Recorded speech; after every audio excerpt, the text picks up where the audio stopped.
Another area of interest for me over the last year or so has been the incorporation of different mediums into pieces. That is basically mixed media work.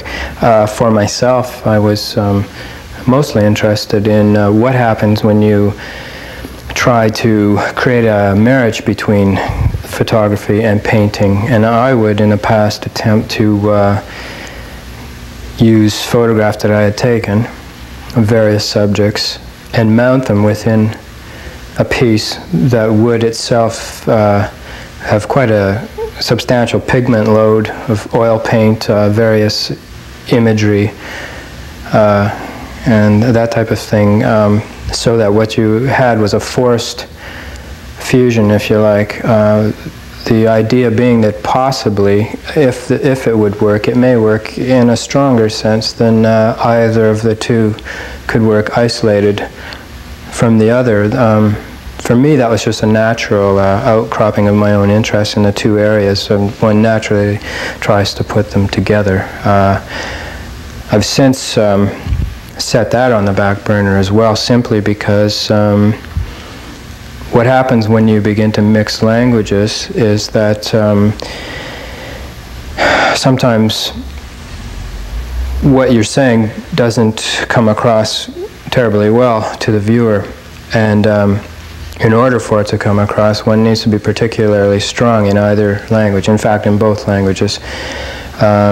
So rather than creating a synergistic quality to the work, you may in effect create a weakness that the viewer is not able to get around.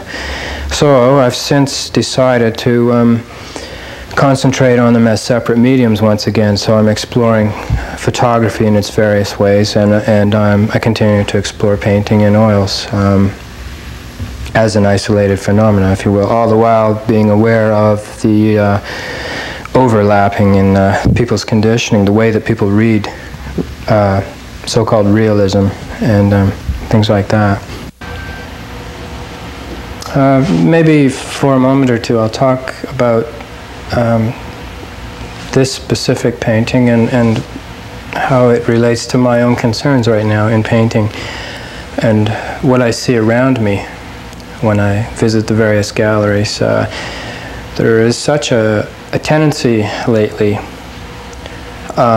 particularly Toronto and New York galleries. There is so much sort of a social, political didacticism or polemics to beat the band. Everywhere you look, people have got a lot to say. And it has occurred to me that one of the things that appeals to me the most in painting itself is something that I find when I dig back into recent history. And that is a certain sense of quietness or just being that can be found in pieces.